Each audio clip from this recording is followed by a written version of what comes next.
Lynn. Gina Lynn! Gina Lynn. Kapatid mo ba si Jessica? Taga-saan po kayo, Gina Lynn? Estrembo Taguig. Taga-East Rembo. Ayun yung mga na-shoutout natin kanina, Ate Mal. Shoutout, Tower Cats. Sino pong mga kasama? Sila po, ayun. Sino po yung mga yan? Yung tita ko po. Mga tita. Pag ganyan mga tita ang kasama, Raisa, may feeling ko nasa ano yan, 30. Ah, 30. Tama ba? Tama eh. Parang 30 rin yung hula ko. Oh, sige. Interview po. 31 po. 31! Ano ba yan? 31 na, wala na naman. 32 ka dapat kasi. Nalito ako kasi pagkakarinig ng 30 eh. Sorry. Better luck next time. Good luck po, Ate Mamiki. Where are you? Number 56. Let's get down! Ay, pretty girl. Pangalan po? Binulong na yung pangalan. Pangalan mo ulit? Laika. Laika, where are you from, Laika? Rodriguez Rizal po. Taga Rodriguez Rizal. Sino po mga kasama nyo? Ayun o. Yung dad and mom ko po and mga parents ko po. Uy, pag 20, nagka-college ka pa? Opo, first year college Anong po course mo? Radtech. Wow, Radtech. Uy, pag ganyan ang course, Raisa, may nasa 19 yan. 19. Ako sa tingin ko parang ka-age ko, 21. Ah, 21 din? Okay. Age reveal po. 20 po. Ayun! Yun, tumama. Tama na. Tama na, bossing. Okay, good luck sa'yo. Mamake. Nasaan ka? 32. Uy! Ano pangalan mo? Gazel. Hi, Ate Ganda. Gazel. Gazel. Ang dami mo namang fan. Sino yung mga sumisigaw? Sino po yung mga yan? Mga kapatid ko po, tas mother ko po. Si Mother. Opo. Wala namang energy. Pag-breakfast kayo, ano? Ano bang breakfast mo kaninang umaga? Ay, sarap niyan. Kaya energy talaga. Oo, sobra. Pag ganyan ang energy, Raisa, nasa ano yan? 21. 21, sa tingin ko nasa 23. 23, 21, 23. Age reveal po. 22 po. Hoy! Ninanay na wala. Ano ba yan? Babawi na, galingan niyo po, bossing, Ate Ses. Bukas na lang po ulit. Bukas na ulit yung kalokohan ninyo. Ang player na pinakamalapit ng hula na sa edad ng Secret Agents ay na hindi overage sa may chance mag-uwi ng premyo. Kapag narinig nyo naman ito, Ano yan? ay niloloko lang tayo ni Miles sa ni Raisa. At ang ibig sabihin, ay minaka-eksakto sa unang hula. Kaya instant pa premyo na 5,000 pesos. Good luck sa ating mga Tower Cats. Simulan na natin ang laro. Ito na, ang round 1.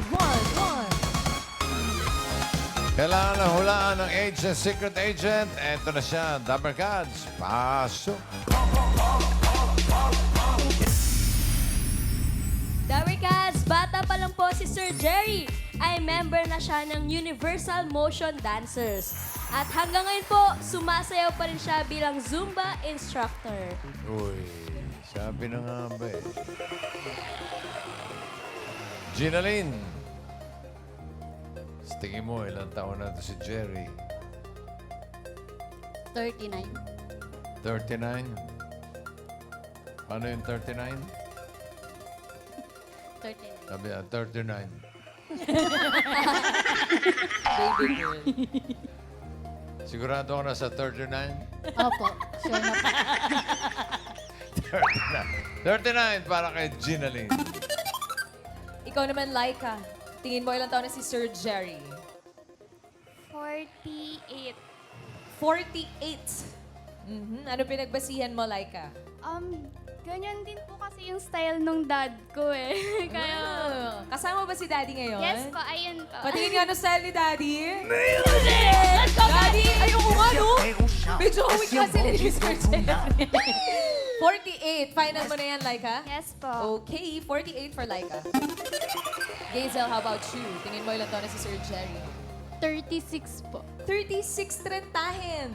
Ano namang pinagbasihan mo? Ganyan din po kasi yung mga outfit po ng mga kilala ko pong dancer sa school po namin. Ooh, na nasa natrentahin. Kaya Yes po. 36. Okay, 36 for Hazel. Okay na, bossing. Ang hula ng mga players. Okay, Miles. Bossing, ang pinakamalapit po na hula na hindi overage ang pasok sa next round. Alamin natin if the age is right. Oh! 51! Ha? Wala, babalik. 49! Si Laika. Pinakamalapit na hula na hindi overage with 48. Pasok ka na sa next round. Yes, congrats, Laika. Congrats, Laika. Hi po, Sir Jerry. Hello. Kamusta po? Mabuti naman. Sir Jerry, kayo po ay isang member ng UMD. Anong Yes. age po kayo nag-start? 14. 14. 14 po kayo dito, sir. Nag-start Saan po kayo dyan, sir? Ayun, Nasaan po? naka-block dito sa bandang ano. Ito Kaliwa. po. Naka-block. Ayun, nasa taas. Sino pong tinuturo po ninyo?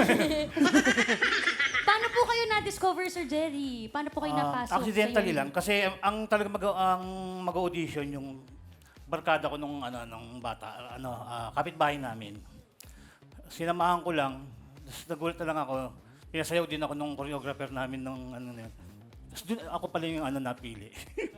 yung barkada niyo po hindi napili. Sinubukan din, nag-try din siya. Sinubukan din yung sayaw niya, kaso Kayo hindi ko alam eh. nakapasa. Hindi ko alam kung bakit ganun naging desisyon ng Dahil ni po Kuya sa Sai. inyo. Dahil po sa inyo. Pero po, sumasayaw kayo talaga or nung pumunta po kayo doon? Disco lang. Ano po? Disco, mga party-party lang. Ay, party-party Paano lang. po ba yung sayawan pag disco-disco Nung lang, mga sir? panahon po dati. Ay, mga sign language lagi, di ba? Parang, Paano po? pag sinabi, dying inside, di ba, yung sa'yo na yun. Magagan. Depende po sa lyrics. Lyrics, yes. Pero ito po, sabi niyo po, 16 years old kayo. Paano po yung naging life niyo po nung mga panahong miyembro kayo ng UMD?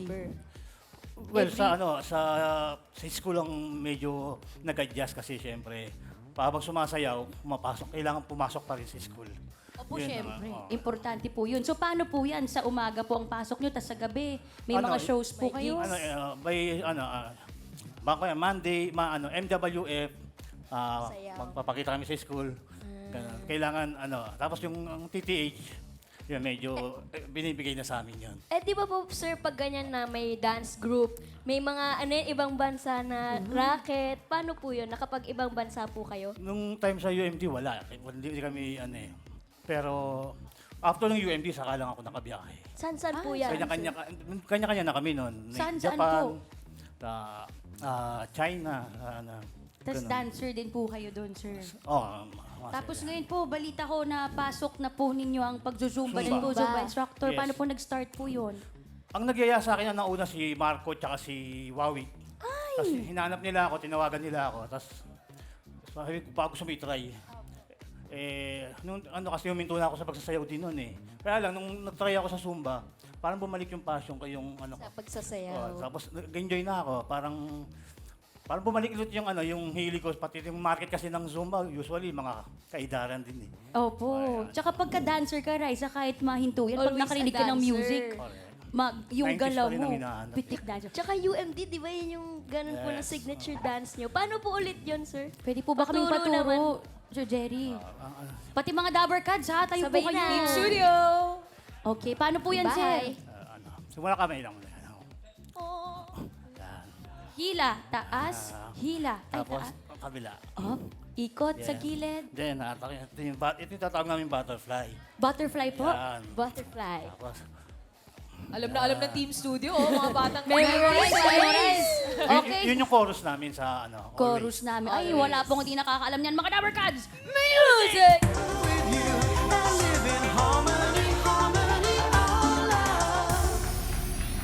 grabe yung galawan ni Sir Jerry. Bagay Same na na bagay same pa pa rin. din. Paano po ninyo na-maintain yung energy po ninyo, Sir Jerry? Lalo na Gaan ng Zumba katawan instructor. din. Siguro malaking tulong yung araw-araw namin pagsusumba rin. Na pag araw-araw gumagang ulit yung pakiramdam, yung galaw. So doon nakakabalik yung namin, yung pagsasayaw Energy. namin. Yes, yung Pag, energy. pag ganyan, Sir Jerry, meron ka bang spills kapag ka magsasimula yung Nagzuzumba. Zumba? Okay, Dabber Cats, may mga ganun po ba kayo? Oo, wala. Ay, wala pa Sayaw po. lang po talaga. Usually pag nagtuturo sa Zumba, tawag doon viewing eh.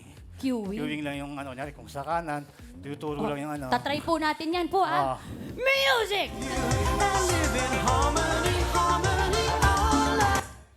Yung pala yun. Mga Lover Cats, Sir Jerry. Tinatanong ni Ginaline, wala ba mas madali doon? Wala daw po mas madali, sir. Mas Mga madali pang raw Zumba. Zumba music! Go, Sir Jerry. Sir Jerry Oliva. Thank you po, sir. Thank you, Jerry. Si Laika, bossing. Laika, pasok ka na sa next round. Kaya relax ka muna doon. Relax ka muna, Laika.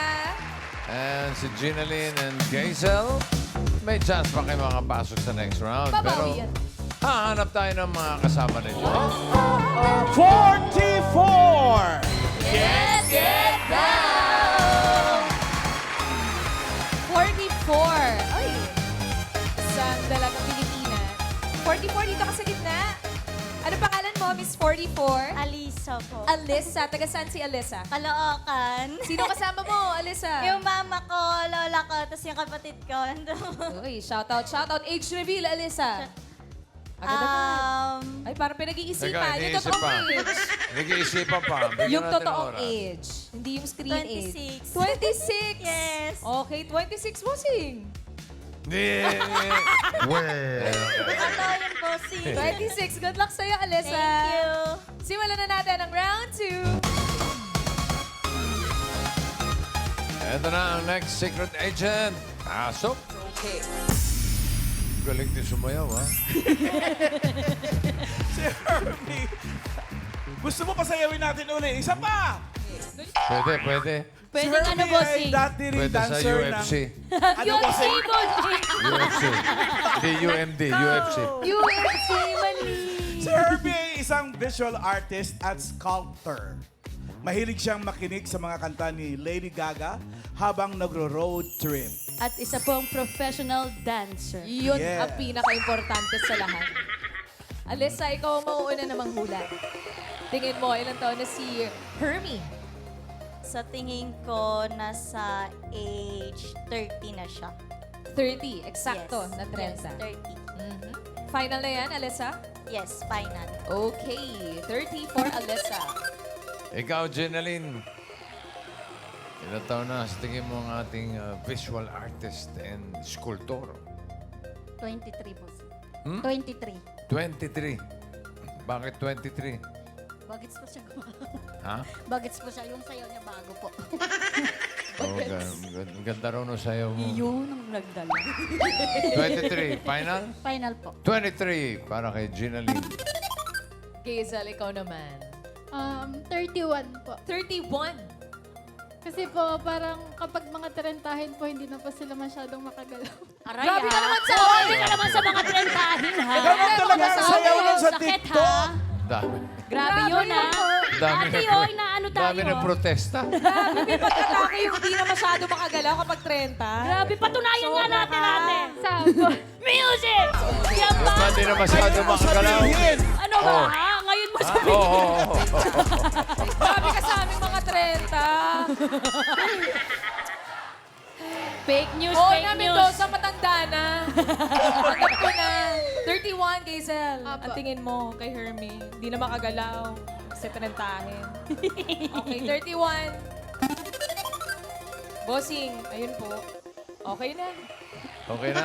Okay na, bossing. Okay na yung katabi mo. Okay na. Okay na raw, AK. Ang pinakamalapit ang hula na hindi overage ang pasok sa next round. Alamin natin if the age is right.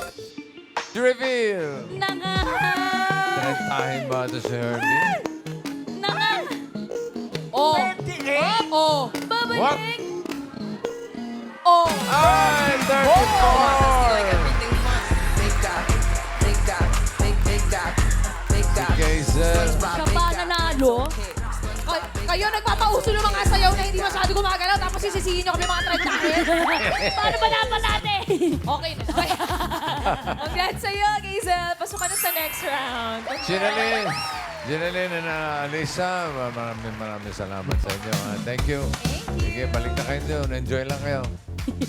Thank you po. Visual artist at sculptor. Hi. Sir Hermie. Yes. Saan galing yung hilig mo sa arts? Kasi bata pa lang ako, mahilig na talaga ako sa mga animation. Tsaka big fan of music din ako. So doon ako nakakakuha ng inspiration. Kaya ka pala may Lady Gaga habang gumagawa. Yeah. Favorite songs. Pero kailan mo na-discover na kaya mo siyang gawin? Kasi Ilang taon ka? kinder pa lang ako, nag-i-sculpt na ako eh. Pero hindi ko siya nakita na parang una as a profession, to be honest. Pero meron talagang mga calling na kahit anong gawin mo ay talagang tatawagin ng landas mo. So, Kahit na iiwasan mo, babalik ka doon. Yeah, Pero yeah. pinag-aralan mo siya? No. Anong course mo? Mascom. Ha? Alayo? Well, nagagamit ko naman kasi art is a form of communication. Sa bagay. Yeah. Tsaka, ngayon ang mask mo, gagamitin mo na lang sa mga customer mo, no? Sa mga kliyente. Pwede pa rin magamit. Hermie, anong feeling mo nung mayroong first time nagpa-commission sa'yo? Ilang taon ka noon? Siguro nasa 24 yata ako nun eh. Tapos, anong project na pinapagawa sa'yo? Kasi yung mga una kong gawa nung mas bata ako, medyo mas dark yung tema ko. So, Kasi galing ka sa anime. yung mga ganun. So, nagko-collect ako ng mga animal bones. Ganun yung mga works ko Ay. nun. Pero ethically sourced naman, of course. Oo. So, yung mga gawa ko nun medyo weirdo talaga, tsaka medyo dark. Tapos, nagbago lang yung aesthetic ko nung nagka-pandemic. Kasi parang, pandemic times, medyo dark na. Tapos, gagawa Dark ko pa ng ba yung dark. gagawa mo? So, nagbago ako ng aesthetic din. So ito na yung mga bagong gawa. Yes. Ito na yun. Yes. Pwede mo ba explain sa amin Oo nga. isa't isa yung, Yeah, yung sure. artwork? Okay. So, this mataas. one, kasi fan ako ni Hayao Miyazaki, ng mga Ay, Ghibli Japanese. films. Yeah. So, if familiar kayo sa Spirited Away, ito yung inspiration ko doon. Kasi mahilig ako doon Pwede sa... hawakan. Of course. Mahilig ako doon sa parang lumilipad yung mga artworks. So, gusto ko na merong parang ganung style na magical. Anong material nito? Air dry clay. Air dry Tapos, clay. meron kaming secret formula na ginagamit para magkaroon siya ng ganyang finish. Ang ganda. Gano'ng katagal mo ginawa itong piece na yan? Usually, 3 to 6 months ako kung gumawa ako ng artwork. Ay! Kasi madetalye siya, tapos pabago-bago ako ng isip kung ano yung gusto kong maging outcome. Kasi medyo experimental pa rin akong gumawa ng artworks. Until now. Yes. Doon ko na-enjoy yung process. Kung mga 3 to 6 months to, di ang mahal ng gawa mo. Mga ano siya, 5 to 6 digits depending on the artwork. Ito. 6 digits. Bakit, Mamiki? Pag-iipunan ko yan. Oo, dahil pinaghirapan naman talaga. Oo, makikita mo kung gaano ka-intricate to. Explain mo nga. Explain mo nga yung Paano gawa mo niya. nalaman, Hermie? Sabi mo kasi paiba-iba ka ng gusto mong maging outcome. Paano mo nalaman na, okay, tapos na tong isang piece na to? Para kasi sa akin ang paggawa ng artwork ay parang pagluluto eh. So basta madami ako mga halabalu when it comes to making artworks. Pero kapag swak na siya sa panlasa tapos pakaramdam mo, okay. Kasi kusang nangyayari, meron ako mga artworks, 2 taon ko nang ginagawa. Hindi mo matapos-tapos. Hindi ko matapos. Kasi parang may something kulang eh. Or parang, minsan, parang naniniwala ako dun sa idea of self-discovery muna bago mo matapos ang isang artwork. Tapos pag na-apply mo lahat ng idea, tsaka okay. Mabubuo. Good tayo dyan. Ito, Ito pinaka-recent ko. Kasi mahilig ako sa mga phoenix. Oo Lalo nga. na kung familiar kayo sa Fushigi Yugi. O kaya sa parang Harry puro Potter. Japanese Harry yung Potter. inspiration mo. Yeah, meron din ako mga Harry Potter inspiration. Tsaka ito kasi, ito yung pinaka-recent works ko. Recent work ko, it's about rebirth. So Okay. parang, you get to start over again. And kaya ako kadalasan merong imagery ng bata. Tao. Kasi meron akong idea na, about healing the inner child. Okay. Kasi parang ganun yung mga konsepto kasi ng new works ko eh. Na people don't get to talk about our inner child, our past. And so yun yung gusto kong iparating sa mga artworks ko na, when you look at my work, I want you to look at it in lens of being an innocent kid. A Something like child, yes. Yeah. Good Oo ka nga, naman, napansin ko no. nga lahat ng gawa niya may bata. Yeah. Ito din, may bata that. din. Ito naman, inspiration ko dito is, yung pamangkin ko. Bakit? Kasi one time, para nag-uusap kami, ng mga trip-trip lang, maliit lang yun eh. Sabi niya sa akin is, best friend daw niya yung alaga niyang fish. Tapos parang, Magandang gawan. that's a good idea. Na parang pagbata tayo is, meron tayong, alam mo yun, na pag tinuring natin na parang tropa natin to or kaibigan natin to, there's a big deal. Kasi sa mga adults, isda lang naman yan eh. Pero pagdating sa bata, the way they treat the little things, it's Yes. bigger than life. May Ano itong determination mga talaga. ibon dito? Ayun, yung malalaking yun. Pinakamalaki. Ayan. Meron akong client from Makati, nagpagawa ng for corporate. So yan ay outdoor art.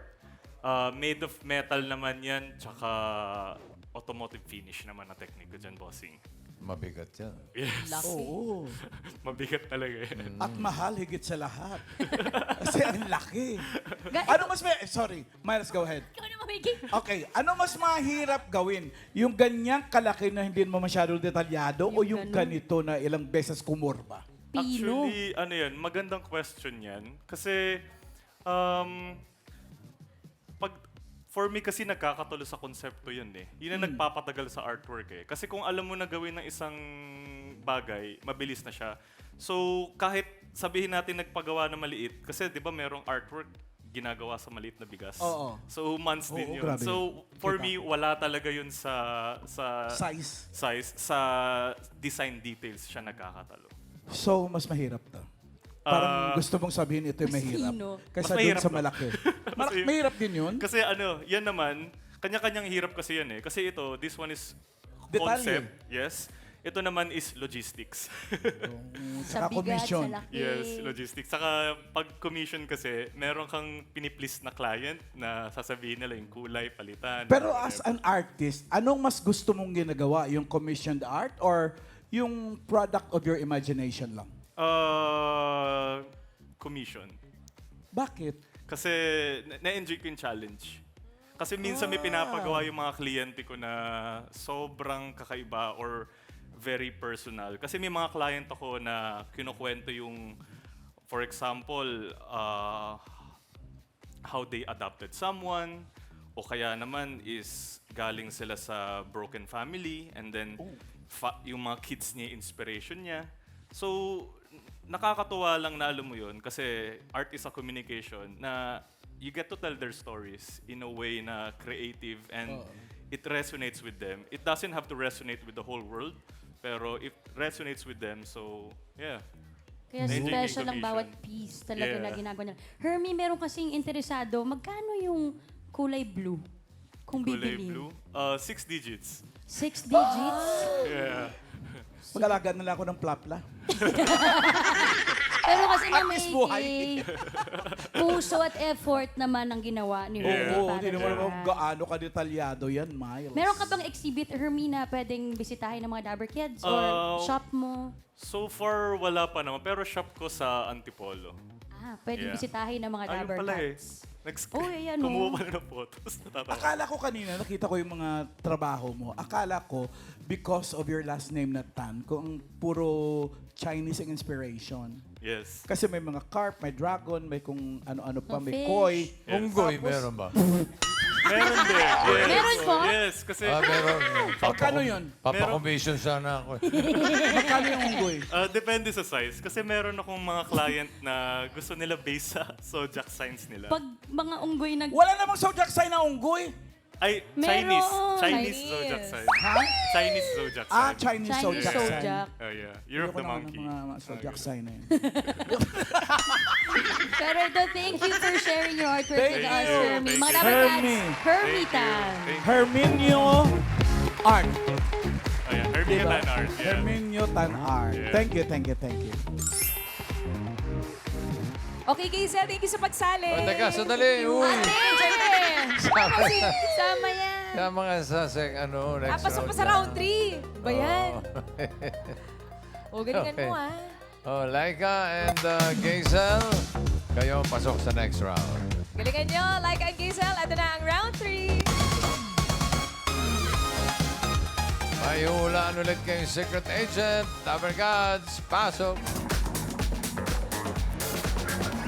Dabber Cats, si Red ay International Queen Philippines at siya rin ay isang multimedia designer.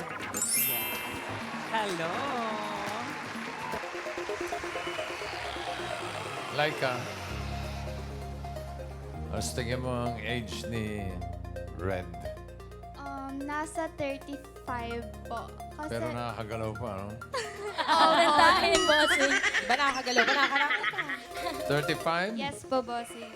Kasi, yung mga nakikilala ko po is around 35, mga ganyang styles and appearance po, bossing. Mhm. So, 35? Yes Sigurado? po. 35 para kay Laika. Ate Gazel, ikaw naman, ayusin mo yung sagot mo, nakatingin si Ate Main. Ate Zen! Tinitigan ka. Anong age ni Miss Red? I think ayusin mo. 27 po. 27 daw, Ate Main. Bakit? Mukhang bata naman po siya and may mga kakilala rin po ako, mga ganyan din po katangkad pero mga bata pa po. Pero yung sabi mo kanina, 30. Wala po yun. Balikan na tayo na nandito na tayo sa 27, final guess? Apa, 27. 27 po. Bossing, okay na po ang mga hula ng Ay, players. mabuti naman kung gano'n. Okay? Ang pinakamalapit ang hula na hindi overage ang pasok sa next round. Alamin na natin if the age is right. 35, 27 ang mga hula. Babalik! Uy! Oh! So, paano? Ate Seso! Ate Ses, sumasayaw pa ng ano? Ate May, no? Ate Seso,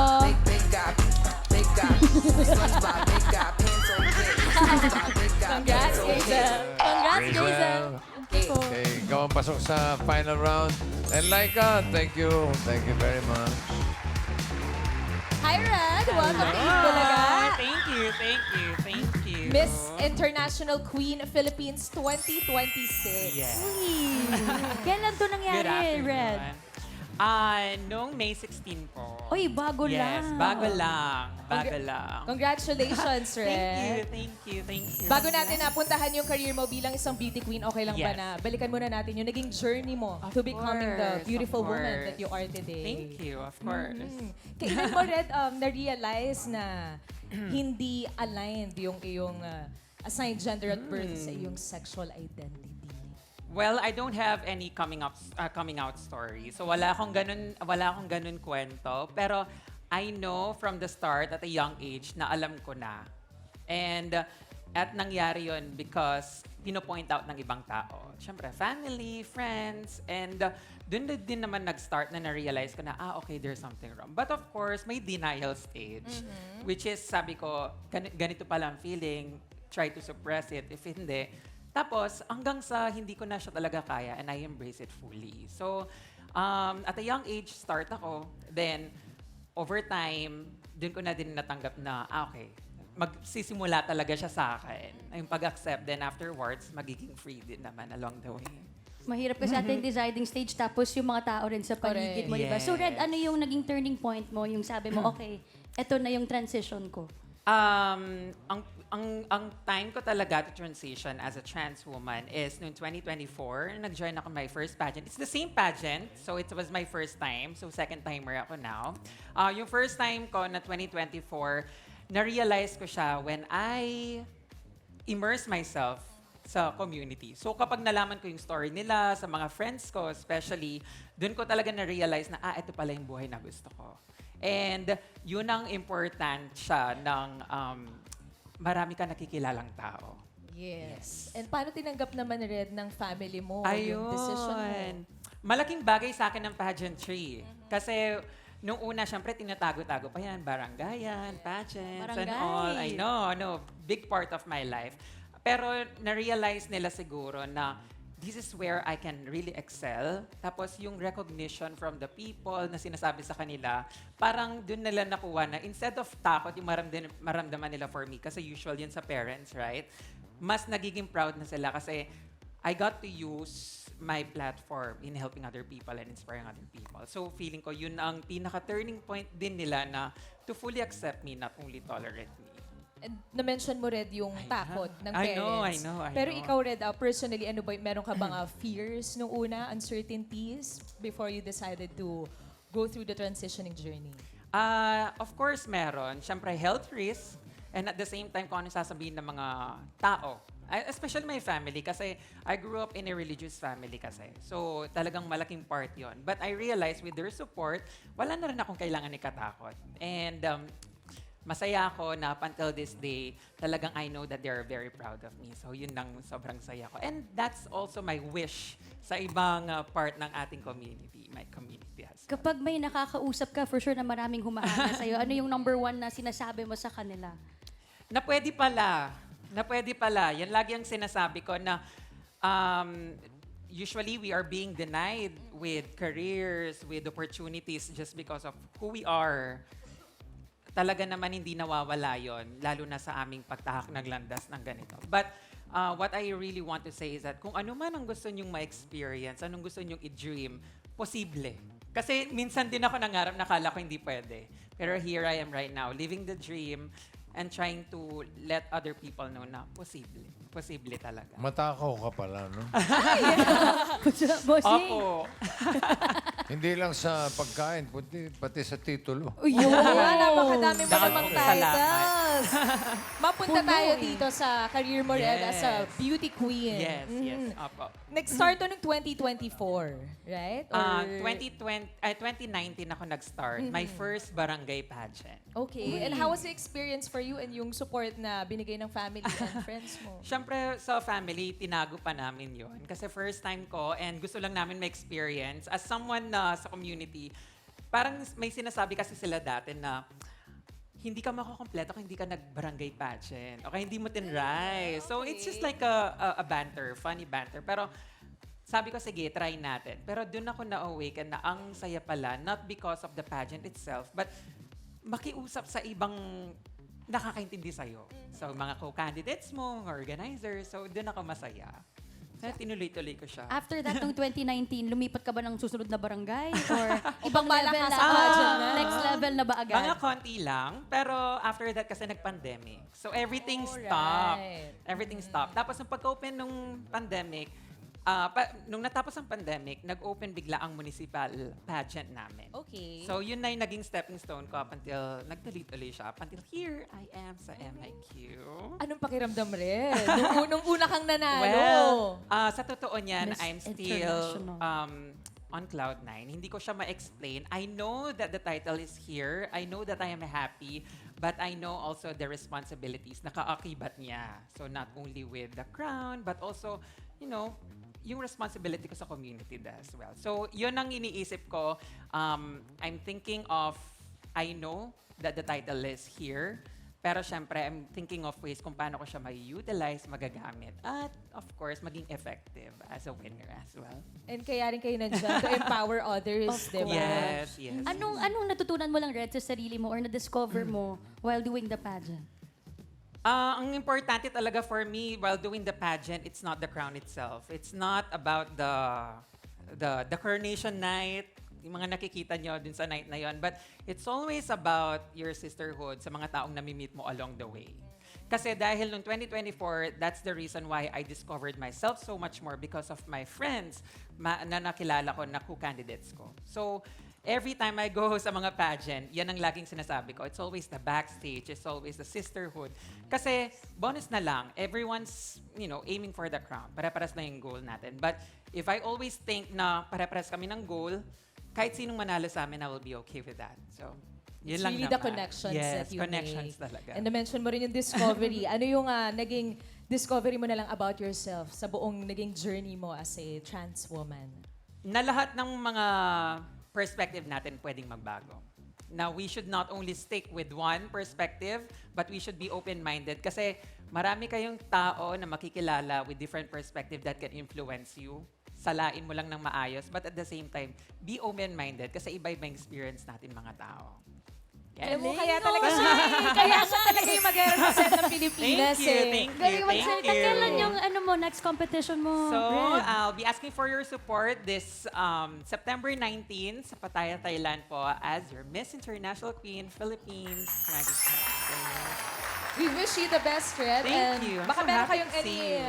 upcoming Nice to events see for you. the Pride Month. to celebrate Yes. Pride Month. First of all, happy Pride Month, everyone. And just in case na meron kayong mga events na malapit sa inyo, like Pride March, Pride Run, or anything that is affiliated with that, if you want to support, please do. Kasi ang pag-show up nyo po sa ating mga ganitong events, it speaks volume already and it can inspire other people to be an ally as well. And sa lahat po ng ating mga community, ayan, sa LGBTQIA+ community, maraming salamat po. Thank you for showing up. It's Pride Month. Embrace yourself and continue believing on your dreams and yourself. Very well said. Thank you very much for sharing your you. story, Red. Mga Reds, Miss International Queen Philippines 2026, Red Spiegelman. Thank you, Miss Red. Uy! Ano na? Miss Gazel, galingan niyo po. Dahil nandito na tayo sa Jackpot Round. Ayan na, bossing! Ay, Ayan na! Ate Seth! Ayan na! Lagot na! Gagalingan mo ba? Yes po. Bongga, galingan mo. okay. Para sa iyong premyo, dito sa Japan Round, ito na ang ating mga party guests. Yan si Jose, si Tash, si Wally, si Raisa May, Alan Kay, and Karen Eistrup. Sino pipili mo? Si Riza May po. Si Resume, magkano? 25,000 pesos. 25,000. Ingatan mo yun, Gazel. Good luck. Dito sa Japan Round, ang kailangan mo lang hulaan, Gazel, alin sa mga kantang maririnig mo ang ka-age ni Jerry? Ibig sabihin na-release noong 1979 na taong pinanganak si Jerry. 1977. Tama? Okay. Eto, pakinggan mo, ha? Pakinggan mo, Gazel. Electric Youth kaya by Debbie Gibson. It's electric, electric youth. O baka naman Wake Me Up Before You Go Go by Wham!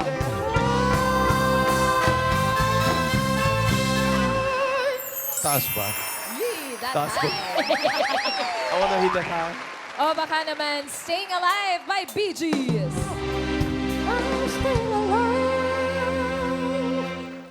Yun ang version ni Matt Monroe ng Staying Alive. Take it well. 1977. Ano sa tingin mo? Electric Youth? Wake Me Up Before You Go Go? Or Staying Alive? Sa tingin ko po yung Electric Youth po. Bakit? Bakit?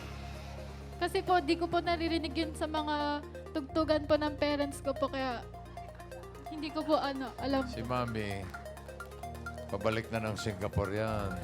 OFW yan. Oo nga. Kailan ang balik mo? Friday daw, Next week. bossing. This Friday. Kilala mo ba yung mga kanta?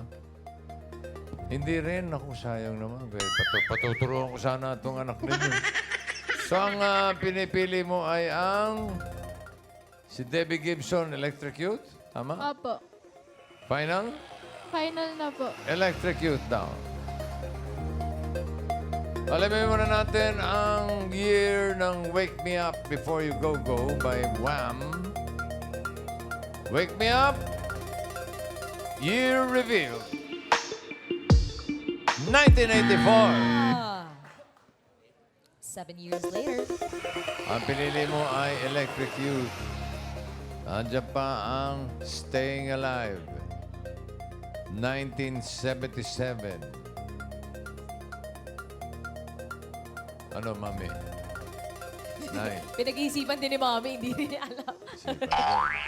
Sigurado ka naman sa Electric Youth. Pwede ka pang magpalit kung gusto mo. Last chance na yan. Sige po, magpapalit po ako. Palit! Gazel naman! So, Staying Alive. No coaching, Team Studio. Hindi ba mag-stay na lang po ako sa akin? Nag-stay naman. Ano ba talaga, Nagpalit na Gazel? Ano ba talaga? Final. Magpapalit ka ba o hindi? Electric Youth or Staying Alive?